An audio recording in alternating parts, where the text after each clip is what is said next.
ভোর রাতে বটতলার ছায়া, রাজশাহী বিশ্ববিদ্যালয়ের এক অজানা অভিশাপ। রাজশাহী বিশ্ববিদ্যালয়ের পূর্ব পাশের এক নির্জন কোণায় রয়েছে একটি পুরনো বটগাছ। জায়গাটির নাম ছাত্রদের মধ্যে প্রচলিত বটতলা, তবে স্থানীয় কয়েকজন নিরাপত্তা কর্মী একে বলেন মরণতলা। দিনের বেলায় এটি খুব সাধারণ একটি জায়গা। ছাত্রছাত্রীরা এখানে গল্প করে, চা খায়, গান গায়। কিন্তু সূর্য ডুবে যাওয়ার পর থেকেই জায়গাটা যেন একেবারে অন্যরকম হয়ে ওঠে। প্রথম অশুভ ইঙ্গিত 2019 সালের মার্চ মাস।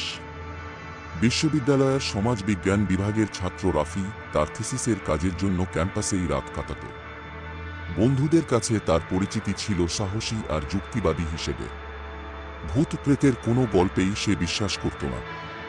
তাই যখন বন্ধু রাজীব তাকে সতর্ক করে বলেছিল, রাফি, বটতলার পাশে থিসিস করার জন্য তো তোর মতো সাহস লাগে, রাফি হেসে উড়িয়ে দিয়েছিল। এক রাতে থিসিস নিয়ে গবেষণার চাপে ক্লান্ত রাফি সিদ্ধান্ত নেয় সে বটতলার দিকের বেঞ্চিতে বসে একটু হাওয়া খাবে। রাত তখন 2টা। ক্যাম্পাস নীরব, চারদিকে ঝিঁঝিঁ পোকার আওয়াজ, আর মাঝে মাঝে শিয়াল বা কুকুরের হালকা ডাকে চারপাশ ভারী হয়ে উঠছিল। রাফি যখন গাছটার ছায়ায় গিয়ে বসল, তখন হঠাৎ বাতাস থেমে গেল। আশপাশে একরকম অস্বাভাবিক নিস্তব্ধতা নেমে এল। আচমকা বটগাছের ওপর থেকে পড়ে এল একটি শুকনো পাতা, অথচ বাতাস একটুও ছিল না। সে পাতাটির গায়ে স্পষ্ট রক্তের দাগ। রাফি প্রথমে ভাবল হয়তো কারো নাক ফেটে রক্ত পড়েছে, কিন্তু পাতাটি ছিল পরিষ্কার এবং রক্তটা যেন পাতার ভেতর থেকে গজিয়ে উঠেছে। অতীতের ছায়াপরদিন রাফি সেই ঘটনাটি এক প্রবীণ নিরাপত্তা প্রহরী হাফিজ মামার কাছে বললে তিনি প্রথমে চুপ করে যান। পরে নিচু গলায় বলেন, বেটা, তুমি বোধহয় জানো না, ওই বটগাছের নিচে 1971 সালে একজন তরুণীর গলাকাটা লাশ পাওয়া গেছিল। বিশ্ববিদ্যালয়ের ছাত্রী ছিল, নাম ছিল রুবিনা। আজও কেউ জানে না সে কে খুন করেছিল। কিন্তু সেই রাত থেকেই যখনই কেউ বটগাছটার পাশে যায়, কিছু না কিছু অস্বাভাবিক ঘটে। রাফি কথাটা বিশ্বাস করল না। সে বলল, আচ্ছা মামা, ভূতের তো কোনো বাস্তব অস্তিত্ব নেই, এগুলো সব কুসংস্কার। হাফিজ মামা বললেন, তাহলে এক কাজ করো, আগামী বৃহস্পতিবার রাত 3টায় একা দিয়ে বসো বটতলার ছায়ায়। তারপর বলো বিশ্বাস হয় কিনা। রাফি চ্যালেঞ্জটা গ্রহণ করল। ভয়াল বৃহস্পতিবার রাত। ক্যাম্পাসে পূর্ণিমার আলো, কিন্তু বটগাছের ছায়ায় সেই আলো ঢুকছিল না। রাফি গিয়ে বসল নির্দিষ্ট বেঞ্চে। সে সাথে করে একটি ক্যামেরা, ভয়েস রেকর্ডার আর একটি মোমবাতি এনেছিল, প্রমাণ করার জন্য যে কিছুই ঘটবে না। রাত 3:14। হঠাৎ চারদিকে কুয়াশা জমতে শুরু করল, অথচ আবহাওয়ার পূর্বাভাসে আকাশ পরিষ্কার বলেছিল।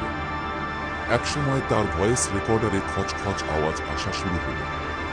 রাফি তখন ক্যামেরা চালু করে বলছে, আমি এখন রাজশাহী বিশ্ববিদ্যালয়ের বটতলায় বসে আছি, আশপাশে কিছুই ঘটছে না। ঠিক সেই মুহূর্তে পেছনে কে যেন ধীরে ধীরে বলে উঠল, আমার গলাটা ফিরিয়ে দাও। রাফি চমকে ঘুরে দাঁড়ালো, কিন্তু কাউকে দেখতে পেল না। ক্যামেরার স্ক্রিনে ফিরে তাকিয়ে সে হতবাক। সেখানে তার পিছনে একটি সাদা শাড়ি পরা রক্তমাখা মেয়ের মুখ। চুল ভেজা, গলা কাটা, তবে মুখে এক অসহনীয় কষ্টের ছাপ। মুহূর্তের মধ্যেই ক্যামেরা অফ, বাতাস তীব্র হয়ে উঠল, আর বটগাছের সব পাতা যেন একসাথে ঝরে পড়তে লাগল। রাফি দৌড়ে পালালো সেদিন। অভিশপ্ত তারপর দিন রাফিকে ক্যাম্পাসে দেখা যায়নি। সে নাকি অসুস্থ হয়ে হাসপাতালে ভর্তি। তার হাত পায়ের গায়ে অদ্ভুত আঁচড়ের দাগ। ডাক্তাররা বললেন এটি সম্ভব নয়, কারণ দাগগুলো যেন ভেতর থেকে বাইরে এসেছে। রাফি যখন হাসপাতাল থেকে ফিরে আসে, তখন তার চোখের নিচে কালো ছায়া, এবং সে আর আগের মতো কথা বলে না। কেবল মাঝে মাঝে আপনি মনে বিড়বিড় করে, আমি দেখেছি তাকে। গাছটার ভেতরে ওর আত্মা আটকে আছে।